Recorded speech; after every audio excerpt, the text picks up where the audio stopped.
Good morning, parents and teachers of Kotari International School. We are back again with our next series of expert talk, and the topic continues uh, how, as conscious parents, we craft the emotional well being of our children.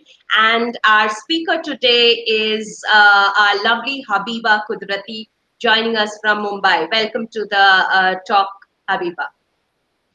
Thank you so much, Ishita, and good morning to everyone, all of you all over there who are listening to me and have been with us through this journey. It's almost our fifth episode, right, of uh, Our of the Today is our connections, sixth episode. Yes, right? So I'm sure all the parents must have taken back something from all our sessions and all our conversations. Looking forward for many more with them.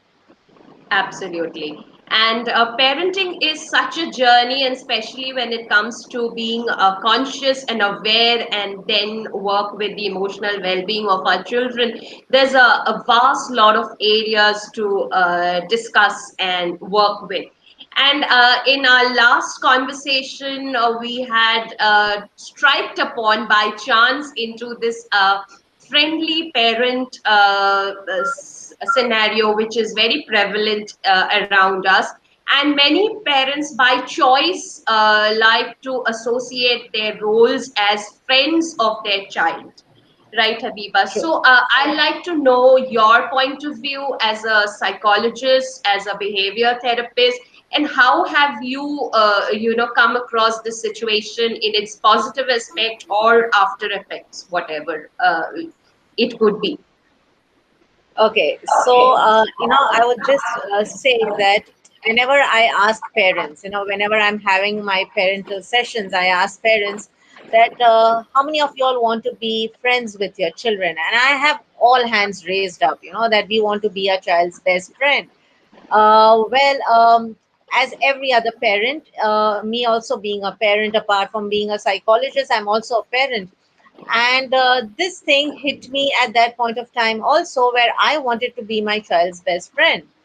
And especially as the time comes when they hit their puberty, and you just feel, okay, now I want to connect with my kid, I want to talk with her the way it is, like a friend. So sharing my personal example, when my daughter was 12, I just connected with her and I just told her that, what, we can just be friends, you can consider me your friend, and you can share everything with me, and we can just be great friends. So she just smiled, and that's it. She didn't say anything further. Neither she said a yes, neither she said a no. And I felt, okay, is she saying a yes, is she saying a no? I got into my being a teenager, wherein I'm approaching to somebody that please be my friend, and then that person has not responded back. Mhm. But nevertheless, she never said no. So if it's not a no, then it's a yes. Okay, so it is simple thing that if it was a no, it wasn't a no, so I considered it to be a yes. So that conversation just ended over there, and we had a very compatible approach with her. We always have this in my house, so it continued that way. Now, one day we had an argument, and that argument then became a heated argument. Okay, so it went on to raising voices, and using words, inappropriate words, from her side, right? And I told her, hey, watch out, you don't talk to me like this.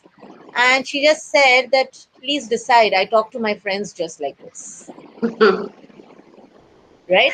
So that put me aback, and that got me to think that, oh yeah, means even I would be talking to my friend just like that. But we want to dance between the roles. We want to keep our legs on both the boats, being parents also, being authoritative as parents also, and then being liberal as friends also.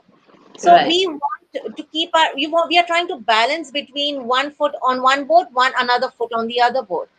And that got me to think that, as parents, can we really be their friends? Or are we trying to invade their privacy to get information from them? Right. That's the only reason we want to be their friends. So Mm-hmm. that they come up and tell us that, okay, fine, I'm having a crush with this boy, or I'm doing this. And how many of you as parents are okay if your child tells you, you know what, that girl is damn hot, I feel like going and kissing her. How many of y'all are going to be okay with that? Mm. And how many of y'all, even after being okay on hearing this, how many of y'all are going to be okay in telling that, oh, dude, yes, of course, she's damn hot. Yeah, you should go and kiss her. Isn't it? So we True. have our own limitations and why we want to step into a different role. So we all human beings have been designed for a specific role in our lives, Right. right? We are playing our own role. And I don't understand why do we want to merge those roles? Mm. True. Yes. So that is my concern with all parents who want to be their friends, that you will never be able to be their friends. And that is a fact that you need to understand before it goes in the wrong way, you know. uh, and we need to step in and say that, yes, I don't want to be their friend, but I want to be a parent with whom they can connect. Right.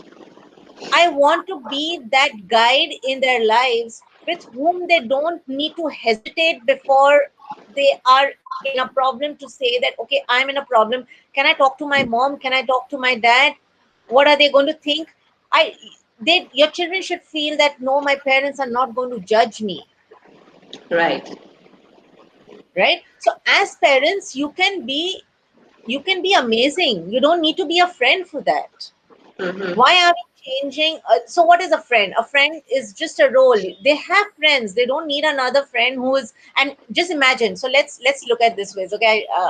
Just imagine your child is friendly with a guy, okay, who's 4 years elder to him or her. Mm. What are you going to tell that child?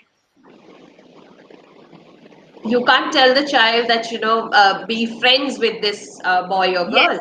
So you will right? say that make friends of your own age group. This boy is too Absolutely. mature for you. You cannot be friends Absolutely. with this. And how you can be their friends, Mm.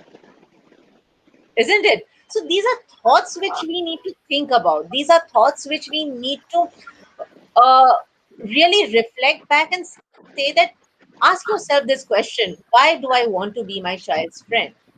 And Right. see what answers do you get. They Correct. are the most selfish answers that you will ever receive.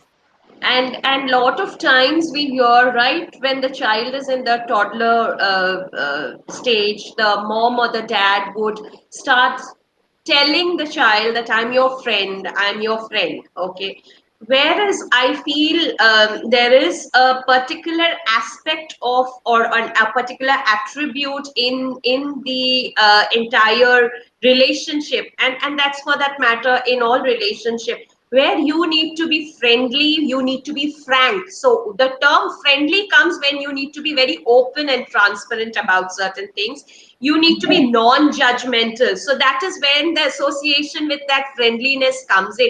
That, in a parental role, you tend to be judgmental, you tend to be preaching, you tend to have more authoritarian approach, whereas the parent is telling himself or herself more often that, oh, I'm the friend, so let me just kind of relax, let me be more accepting. It is more like a self talk which is happening very loudly in front of the child, trying to tell the child, I'm your friend. But the child also knows that this friend will not accept everything that I am going through, that there are Right. certain things which she or he will be very friendly in approach. If we are traveling together, he or she will have a nice time with me. But the moment I talk about certain cultural differences, certain restrictive approaches, this person is not going to be there to listen to me. Or even if they listen, they will not be non-biased, or give a friendly support, which a friend Right. does. Okay, if you have to come out of a scathing situation, if you take the support of a friend will give you all kind of support, which a mother Right. and father, even if they support, They'll be telling Yes, you a lot of dialogues which will hit you and punch you on your face day in and day out.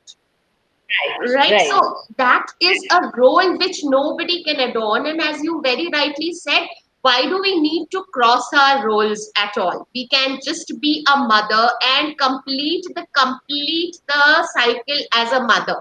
So now Exactly. let us understand where is this overlap happening in the parent's mind, and why is it that today the parent is suddenly talking about being a friend? Okay, so where does this come from? Ishita, this comes from the fact that as parents, okay, we want to be in complete control of our child. Right. Okay, so as I said, that we are the competitive, overprotective parents for our child.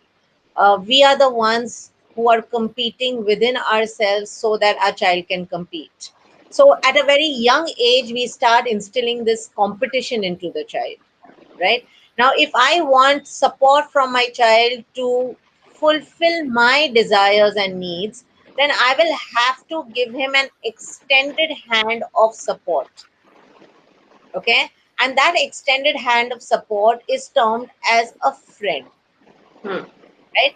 And in this whole process wherein you want to connect with your child, we are causing one harm to the child, and that is that we are talking to the child as if you're talking to a friend, and we forget that your child is not matured enough like what your friend is.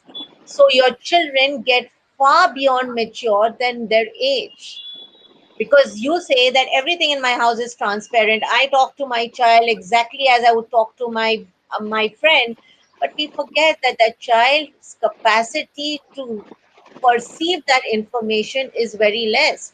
Now just imagine, from age 4 years, 5 years, I'm instilling all this in my child, and we see these children are so matured even beyond their age.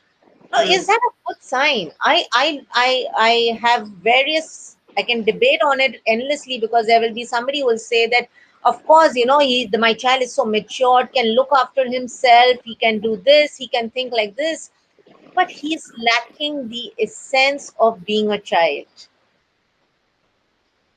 we all Mhm. we all have had our memories of childhood where we didn't have any stress, we were playing around, our world was free. Yes. Where is the world free for the child? Hmm.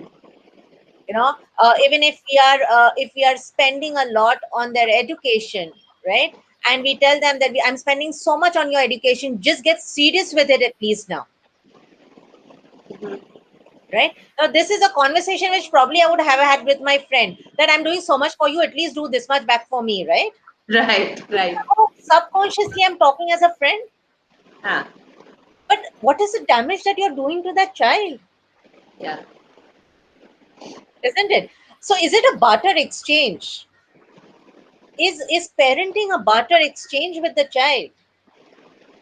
Friendship And is a barter and exchange. as you said, subconsciously we start sharing everything. So we start sharing our adult complicated emotions also. Exactly. Like you said, if I was your friend, I could call you up in times of happiness or distress or anything, and talk about certain emotional stages in a descriptive manner. All right, Mm, and many a times what adults do is, especially the parent, if that parent is considering, I need to prepare my child for this world, and get him or her ready for that emotional stage, to be prepared, and starts sharing, when this happened, this is how I felt, this is that person did, this is what happened. And now what happens is this child becomes extremely judgmental about the situation around. As you said, it's no more the carefree happy go lucky situation. He yes, starts looking at the adults and the children with a restricted view. The open mindedness is killed, the creativity is killed, the trust factor to connect with another human being at any level is killed, right? yes, yes, Whereas, we as adults, once your emotional maturity comes in a complete way, you can be friends with anybody. I mean, like at 40, you can connect with a 60-year-old person and can be very good friends. But that for that level, there has to be a equal emotional and mental connect. True. And one biggest default, or one biggest misunderstanding over here is, Ishita, that we have lost the essence of respect for adults. Yes, In this process of being friends, we have lost the essence of the respect that we need to give adults. That there is a line which you need to draw, and you will not cross that line. And there true. is a line in every relationship. Hmm. You can't say that there are no barriers between us. There is a barrier, there is a very thin line, and that thin Yes, line is respect. Means today I can't, even at this age, can't think of raising my voice and talking to my dad. I can talk to him about everything, but there will be a pitch I will put my point through.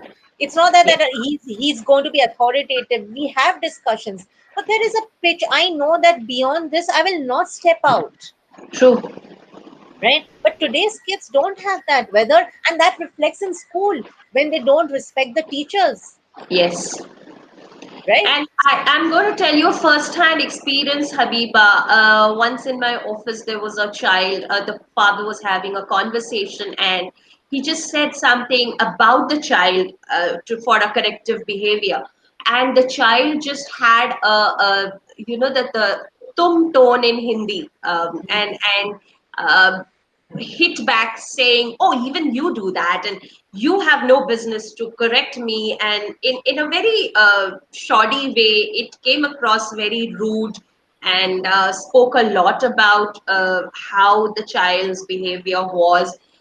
The father, for a second, deep down, you could feel the expression. Deep down, he was jolted, but then in the front, his reaction was he laughed out loud, and he kind of ruffled the hair of his boy, and he said, I have given him, in fact, I corrected the child, but the father said, I have given him that kind of a liberty. We are friends. I was shocked because Exactly. he doesn't know which way this, if today he is this just a 10-year-old child. In next 10 years, this man will not be able to control to what extent this friendliness will drive him to behave with his Exactly. father. Of course, of course. And there is a complete, why do we believe that being friends is the only coolest relationship that you can ever have? Why is that being termed that, okay, being friends means connect? Correct. Why as parents you can't connect? True. Why do I need to be called a friend, then only my child will connect with me? Absolutely. So that means, what is your role as parents? That is not well defined in their head then. So, Exactly. as a mother, first, right from the time my child is born, I have to have a very clear picture, visual picture of who is the person that I need to be. Right. True. Okay, and you can't just project somebody, it is your own personality. It True. is it is somebody who you are and who you make yourself every day. Right. Absolutely. Otherwise, most of the times what we hear is children just spat and give a reply. They Yes. just come forth with a very rude remark. They try to make the parent realize how wrong they are, just like they do with the child in the class or in the Exactly. playground. And that time, the parent is like absolutely lost because they don't know how to approach this, because they feel it's like in today's world, if we are connected means I kind of give you all the freedom. I allow you to speak the way you want. And one fine day, that speaking is no more about the food or games or something. It is about serious matter. Right. True. Yeah. Absolutely. And as a parent, I think our role is as a guiding light and a support. So anything which is a support naturally will be open and transparent and communicative. Exactly. And Ishita, for a fact, the world's, in your own space, okay, the most strongest relationship is between a parent and a child. True. from all the relationships that you will have, whether that is later on with your friends, with your teachers, with your spouse, with your own children. The strongest relationship is between the parents and the child, because there are three elements which are there in this relationship. One is unconditional love, one is non judgmental, and one, there is no barter exchange. Hmm. So these are the three things which is very difficult to find in any other relationship. Very Please true. give me another relationship where you will find all these three characteristics. There is no other. And this barter system, would you just elaborate? I think it shouldn't be practiced at all, because it leads to such a debate over the things. Every time I want to do something good, I would always connect it with a value that you would add towards it. It cannot be a selfless connect for the purpose of doing it. So you know what happens with this barter exchange, okay? Ishita, the barter exchange has somewhere as parents we only instill in our children. Okay, so how is this barter exchange done with parents, in respect to parents? If your child has done something good, you will appreciate. So what is it? That if I want appreciation, I will have to do something good. Hmm. Barter exchange. Right, Yes. If I have done something not so good, then I will get a punishment. right, Right, so that's another barter exchange. Okay, if I am hugged, I will get another hug in return. right. Barter exchange. So these are the things, that when are we doing things just for the sake of doing it? Yes. Right, so when that doesn't happen, we are teaching the child that if you have to get something, we will have to give something. And always it is done from the parents' end, because the child is never introduced to this. We tell, Exactly. if you complete your homework, then you will be allowed to go out and play. Yes. If you do this, then mama will cook this for you. If you Yes. do this, then we will have a outing tonight. Okay, Yes. so it is every time as a if clause attached. Of course, and that is something which doesn't need to be there, right? So if my child, instead of telling my child that if you score this grade, I will buy you this. Hmm. Okay, instead of that, why can't we just look at our child's effort and get that child something, that I appreciate your efforts, and this is what you have got for your efforts. True. So the result is, even in the teaching learning process, what happens is, if there is somebody who doesn't get a clap or an appreciation or a certificate, the child says, I'm so demotivated. I don't want to do it. She never Yes. gives me an appreciation. You are not doing it because somebody is appreciating it. Right.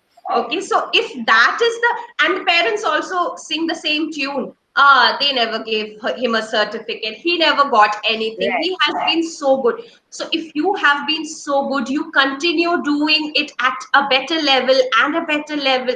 If we always just imagine we are breathing and every minute we need a appreciation, that is the time when we will die out of Exactly. non-entity. It's like I'm nobody. Nobody is giving me an appreciation. I have done so much, and then my frustration begins, and that's precisely how it happens. Even Exactly. the child would play with a toy for 5 days, and the parent says, oh, such a costly toy, he just got over with it for 5 days, because you have worked it in that fashion that the toy was not giving him any more satisfaction beyond 5 days. This child has been reared in a satisfaction mode. Exactly. Okay. Exactly. So that's where when we say, when people tell me that, how many sessions of parenting workshops can you do, and I said I can go on doing endless ones, because there are so many tiny things which probably as parents we don't even realize, and trust me, even I have not realized. Right? I keep on learning every single day on how I go on reflecting back and thinking that what have I done today which has actually meant something for me or my children, right? Is it just something which has just surpassed it like anything else, or I have grown up kids now, but for me, I yet sometimes feel it is always a challenge to understand them, and even after understanding them, to give them that appropriate reaction. It's just not only understanding them. You can understand your children, but what is it about giving that appropriate reaction to them? Mhm. That is the most challenging part of it. Hmm. And what we believe is that if we understand our child, we have won the battle. Right.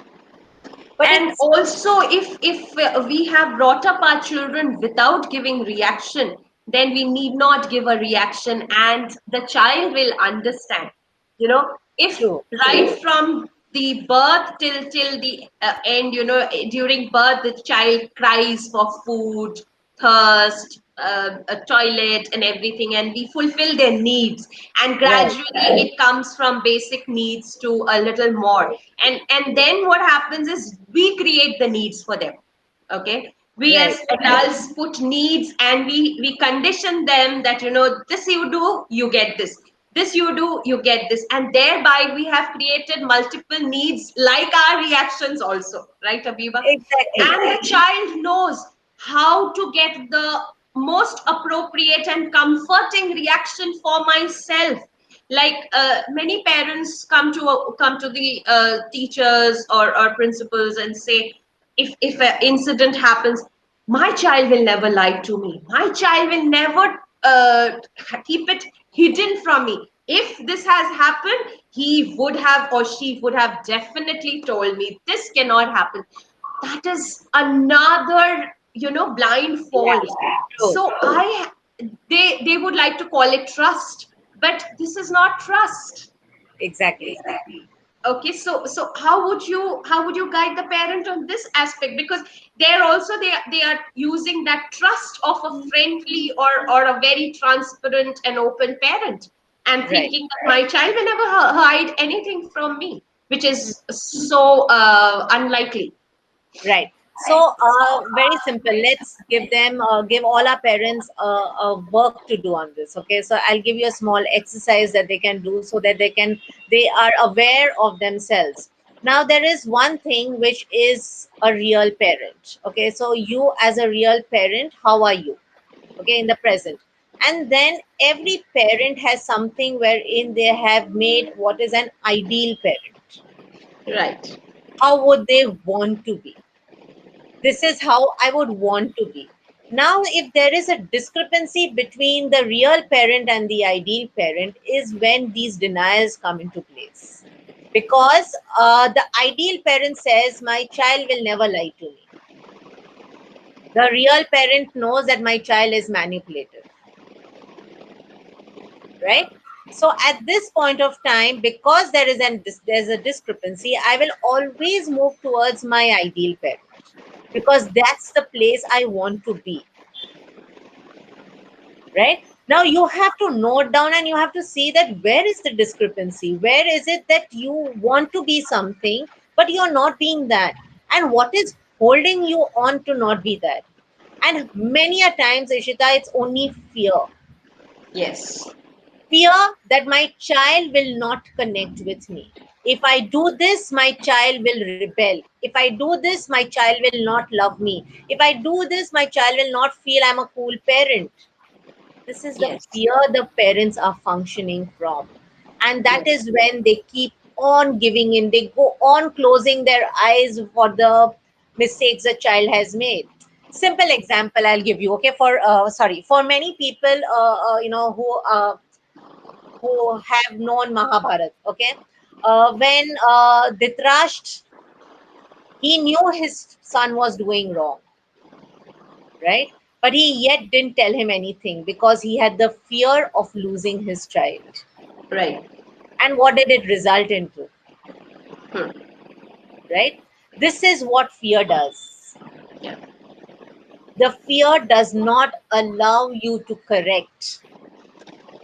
But when we do self reflection or self introspection, it is also equally essential to disassociate ourselves from our role and then do it. Otherwise, We would tag that fear. We never would realize that it's out of fear that I'm trying to not accept the reality. I rather would call it my love and support. If I don't, then who will?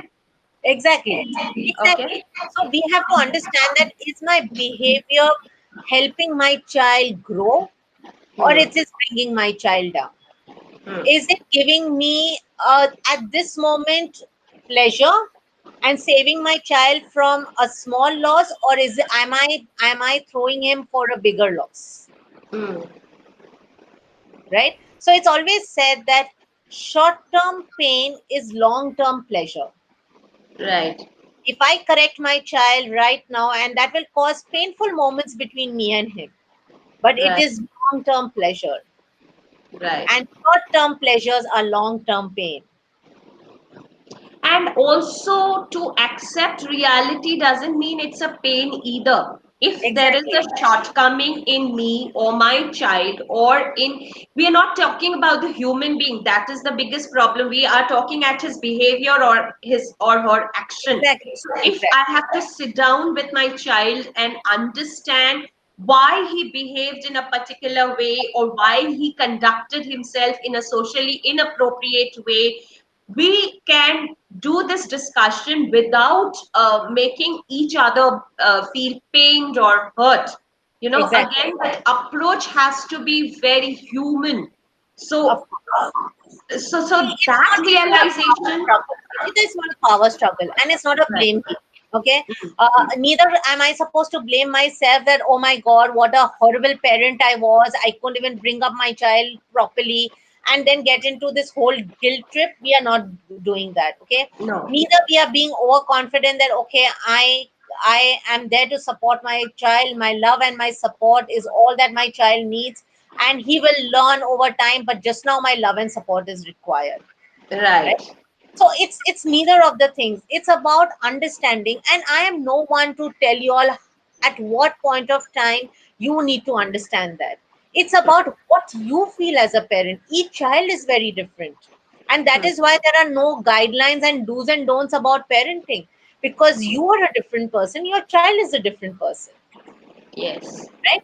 And it's what you are going to instill into your child at a very young age. He's going to carry it forward when he grows up. true, And it could be anything. It could be your beliefs, it could be your upbringing, it could be your way of disciplining, anything, right, right? So that is something which goes into his subconscious, hmm, right? And that's where the whole thing starts. yes. It's just like, you know, if we have a friend circle, we emulate everything about the friend circle, and the parents will always correct the child, oh, you're keeping a bad company, or Yes. they would appreciate and say you're keeping a good company, and that's visible in Right. your behavior, academics, everything. So it's Exactly. our association that we have in terms of our company. Similarly, if the parent has an association, this need not be in a different role altogether, True. right? In fact, understand something, every human being, even the child, needs to have very well defined, appropriate relationships in his or her life. And they Right. value that. They don't want everybody in the world to be a friend, no? That will create more problems. Just imagine if he has everybody in the family as a friend, and he grows up later to say, oh, my mom's my best friend, my dad's my, it talks majorly about a social emotional development which remained unnurtured for this boy or Exactly. this girl, because there is also this handicap. The child will, you will be a protective friend, you will never be a critical friend. You as a parent, when you are friend, your child doesn't have to snatch the ball out of your hand. He Right. doesn't learn the art and the skill of survival from you. He Exactly. doesn't learn how to fight it out, negotiate, how to get his work done, how to give you importance, how to take back importance and work his ways out. which he does in his play with his actual friend. And Right. we consider that as learning. This is how he later in life becomes socially and emotionally matured, and this goes on in handling in a lot of other things. But if we become that father and mother as the friendly one, then our child is brought up in an extremely protective atmosphere, and this boy will only be crying, cribbing, or complaining about something or the other in his life.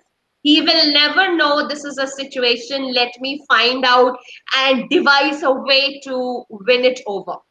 True. Absolutely. and and Absolutely. and especially now when the parents and the children are all sitting at home, children Yes. have lost most of their playmates, and are all by themselves. It is necessary that we do not become their playmates. Exactly.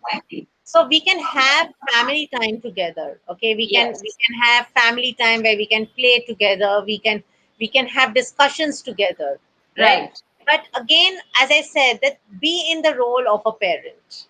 Correct. You don't have to become his friend at this particular moment. And Mm. similarly, your child doesn't have to become an adult for you in this particular moment, Yes. right? So I've also seen in a lot of during this COVID time, this lockdown time, I've realized that children have been started treated like adults. Mm.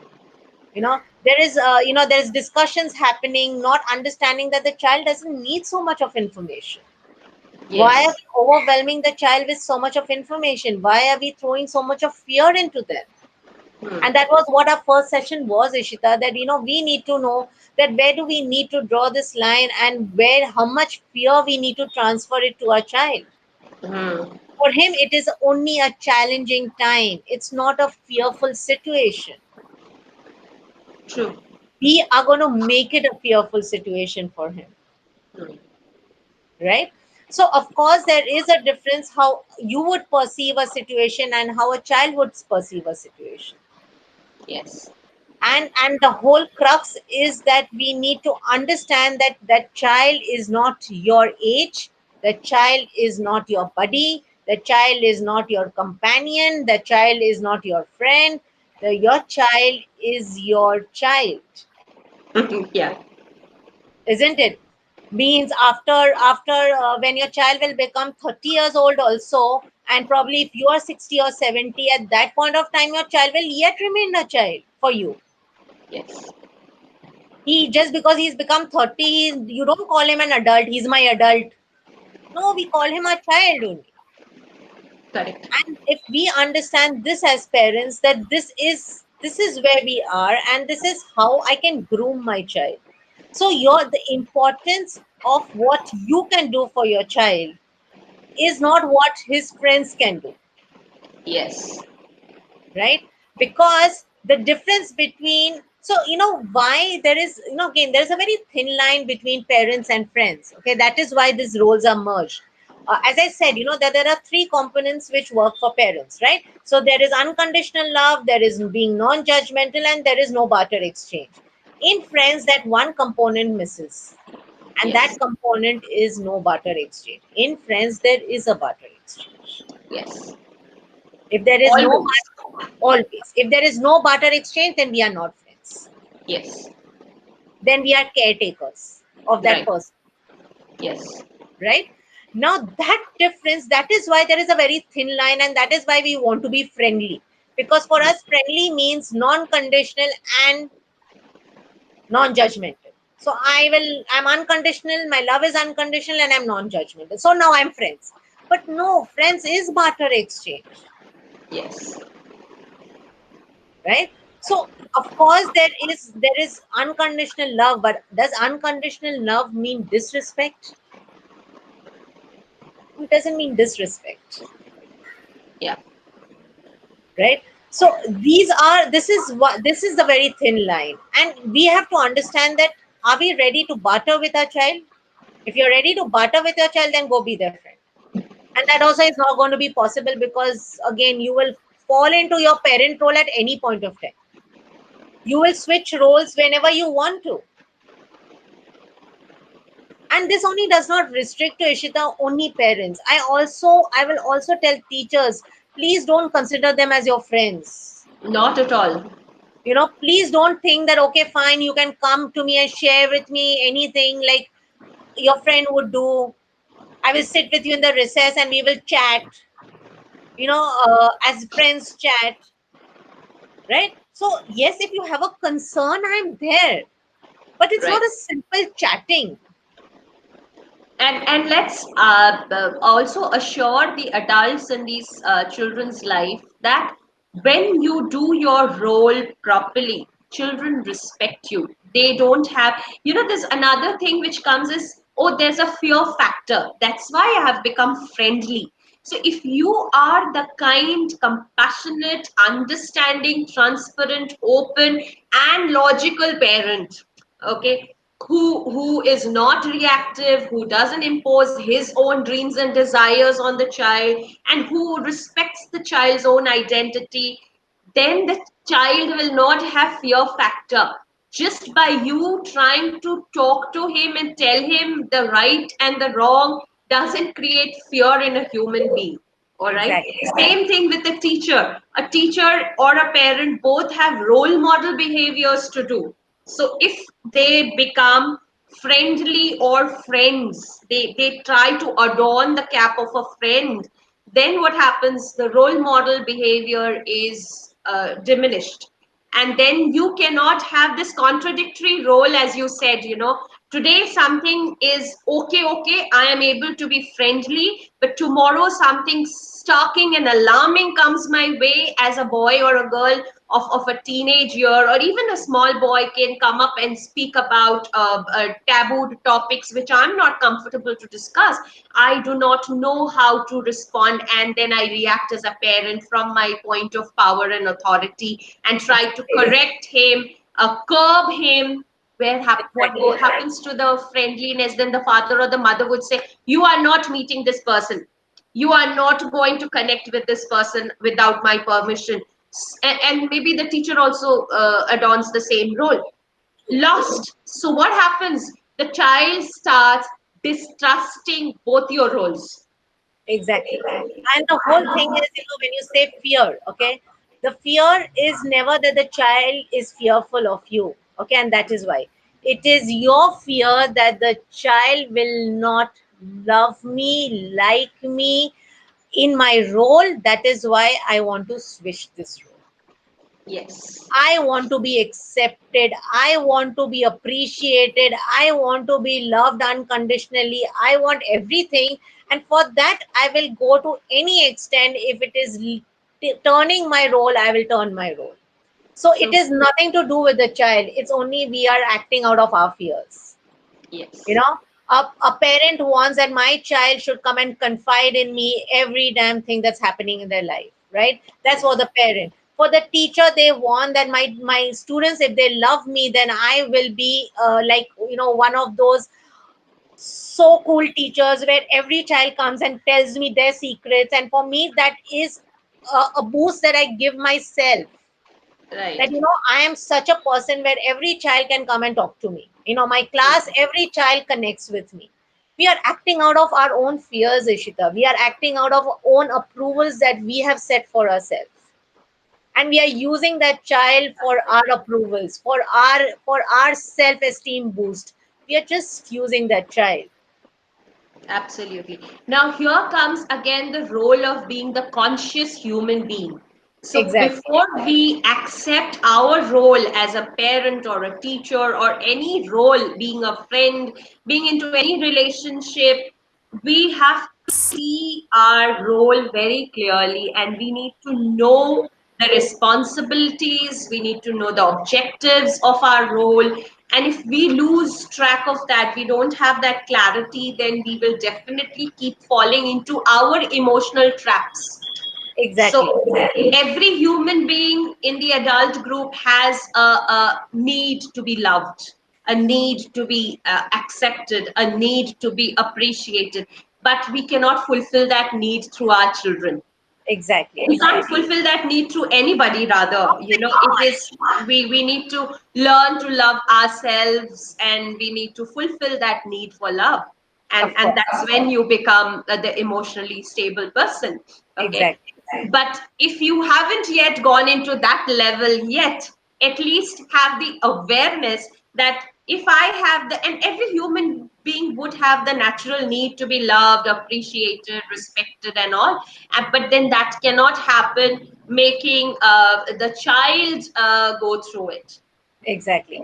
So, what I'm going to do is, to make parents and teachers both understand what is the impact of their existence in the child's life, okay?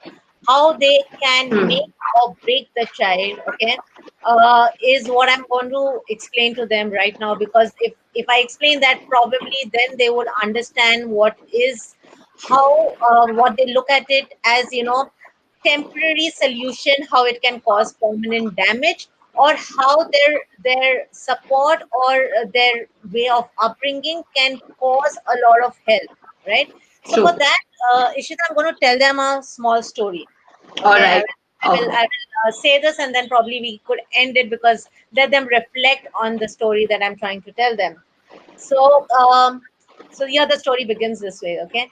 That there was a person who was walking through an elephant camp, okay, and the man noticed that the elephants were tied with very small ropes, okay, very very weak ropes, they were not tied with chains, and only on one ankle they were tied with that rope. Now he wondered that how come they're just tied with one rope, and why are these elephants not breaking free and running away, right?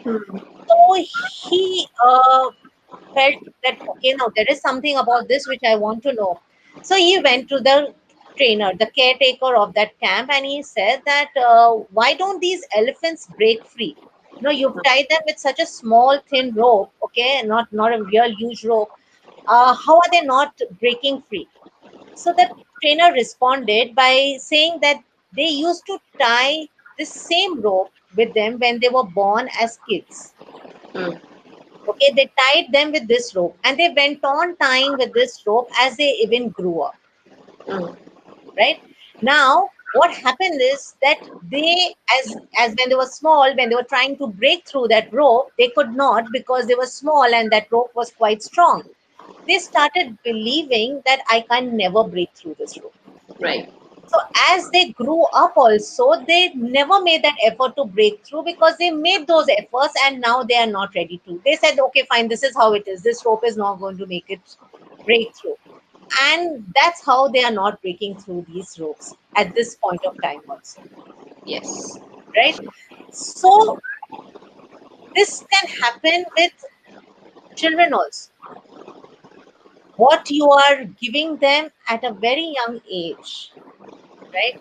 They will carry it with them when they grow up, and they will start believing this is the truth. This is their life. This becomes a part of their subconscious mind. So whether that those are beliefs which you just put it across them without explaining why they need to do a particular thing, or you gave them excessive support and love, and you didn't allow them to think on their own, right? Or you gave them that condition, or you gave them that thing, that that barter exchange, that things can only happen if you do something like this all are like that rope that you are putting in that child's leg right now. And that rope is either going to make him successful, or it's going to make him a part of his personality, Yes. right? So now we will decide what is the rope we want to put in that child's leg. What is our role going to be? What is our role going to be? This is the impact of your role in their lives. Yeah. So if you know that the impact is so powerful, then you will have to be a little more conscious about how you're giving this impact, right? Mm. Right. So Very if true. so, this is on this note, Ishita. I want parents to really reflect back and think that, am I looking at temporary solution or I'm looking at a permanent solution. And the only solution that is there is becoming conscious, Exactly. becoming aware. Aware. Whichever role you adorn, please Yes. try to be that conscious person. Do not do because it is appealing to you, it is comforting to you, it is a easy way to you, but and not also because everybody does it, because this is a common language that I hear, everybody does it, this is the custom. We have been brought up like that. All my colleagues, all my friends, everybody that I know of have been doing. What's so unnatural about it? All right. Exactly. So if you want results like everybody, then don't tell your child become somebody. Okay. Exactly. Of course. So you need to be aware as to who that person you are. You need to be aware of who that child is with you. Okay, Exactly. and then work on it. Do not try to adorn a different role, because there are many single parents also in our society, and they tell themselves, "I am both the father and the mother." Yeah, please. That's Yeah, another concept, Ishita, which I truly say that please, you are never going to be the father or you're never going to be the mother. correct. You just be what you are. Correct. So I There's no think in one of our episodes, which we did exclusively for the fathers, we had spoken about the no role of both the parents. Similarly, when you cannot be both the people, you cannot be the friend also, because a damage. friend is a some is another person. Maybe when your child has reached a certain kind of maturity, you both can have a different role altogether. Of You course, know, Ishita. See, I would want to put it a little enhance this point of yours is that see, being adolescents when they go through the adolescence phase, why do they call it the most difficult phase? There is no difficulty in that phase. Your child is the same. It's just that the child is going through some hormonal change. That's it. Okay. But if you have not connected with them till that time, you will find it difficult now to connect. So truth. it's like this, that if you have not sailed in the sea, then how are you going to sail in a stormy sea? Correct. Right? So there is no difficulty. You, if you had sailed it well, they would have sailed it through. Hmm. No, and this is completely out of personal experience of having two grown up kids. I would say that if you have connected with them at every point of time, they will connect with you. They will come and tell you your their darkest secrets to you without you even wanting to probe in that what is going wrong. They Yeah. will know that okay, I need to talk to my mom, I need to talk to my dad, because that's where I'm going to get my problem solved.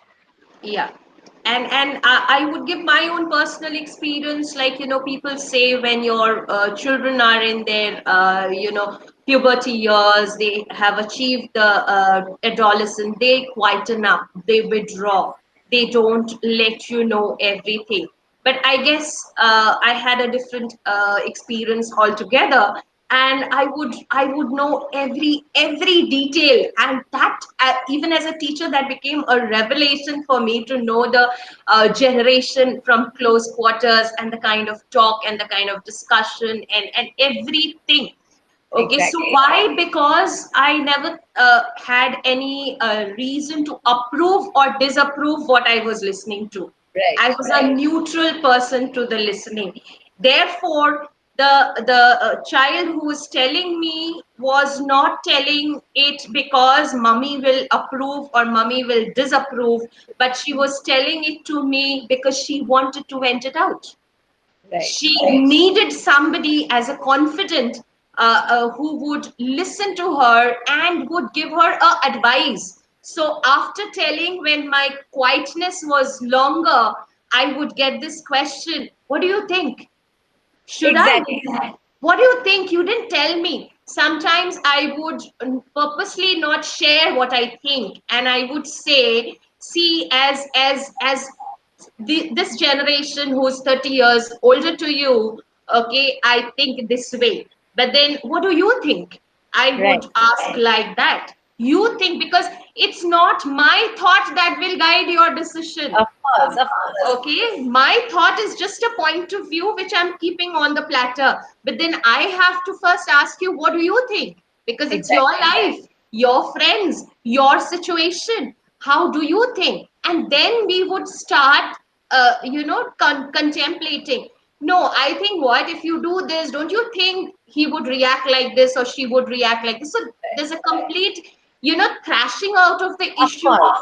and then you naturally nullify your so-called demarcated roles. No role must have a demarcated periphery. you know Exactly. it, at the same time, it has to be like free flowing like water. It has to be free flowing with emotion, and at the same time the trust has to be brought in. So you can't be doing something in that retrospect and say, I am the friend now, I am the judge now, I am the ruler now, I am the caretaker now, and never have a statement and a general underlining statement for your child, and Right. then try to define yourself, or tell them that, oh, how much I've done for you, or how much I have to go through for you. And these Exactly. are these are very, very important things where we say we are friends, but we lose out on being friends, and we need not have to be anything for our child except just Exactly. be the mother or the father. Exactly. Now, so the last thing that I would want to tell the parents that do you listen to your child to respond? Correct. You don't need to listen to them to respond, because the moment he said two sentences, you've started building up the response in your head. So now from then henceforth, you are working on the response part of it. Now you stop listening to him. Correct. You are just waiting for him to keep quiet so that you can respond. Hmm.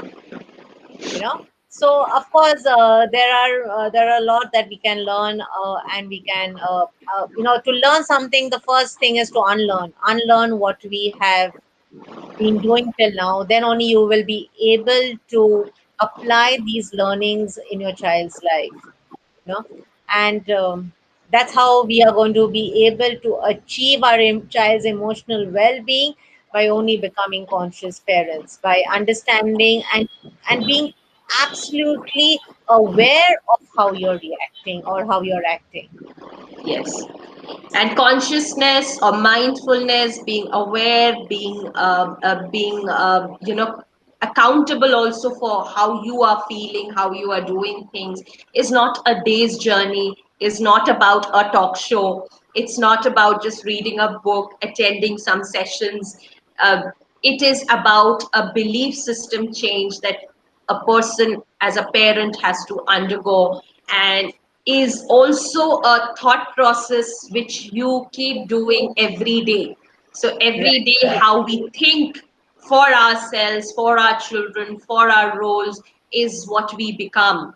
Okay, it's Exactly. that unsaid rope which is tied to the feet of the baby elephant, and he may never be able to break it. So all of us have that rope. Exactly. We need to discover that rope, and we need to untie that rope. And the Exactly. sooner you're able to do it, the larger is your periphery for success in any relationship. Right? Exactly. Absolutely. Yeah. So with that thought, and with that belief that we'll again connect, and we'll bring in another introspective topic to work with our parents. I really thank you, Habiba, for spending this hour with us and enlightening all our listeners. I'm sure we've been all benefiting, and in the journey, I think more than anybody, both of us certainly Of course. benefit, right?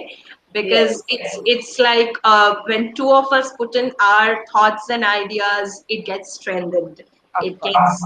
gets reworked, and it becomes much better for ourselves. So I'm really enjoying this journey, and I'm sure Oh, even I am too.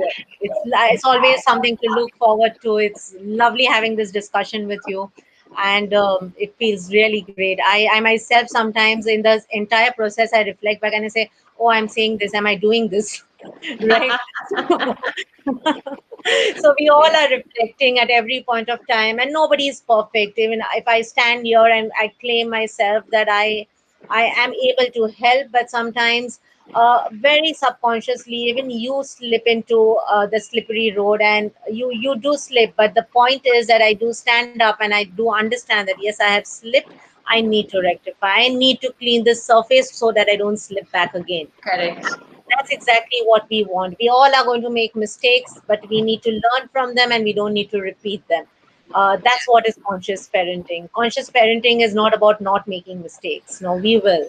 We Yeah. will make mistakes because we are humans after all. And we are not in a journey of perfection or Of attaining course. a perfect role. We are in this journey to enjoy ourselves, to have our children become happy individuals, to us being happy parents, and to nurture and nourish each other in the entire journey. If that's happening, I think it's fulfilling. Of course. Absolutely. Absolutely. Right. So thank you so much, and we meet again. Until then, have a good day. Bye bye. Thank you so much. Bye bye.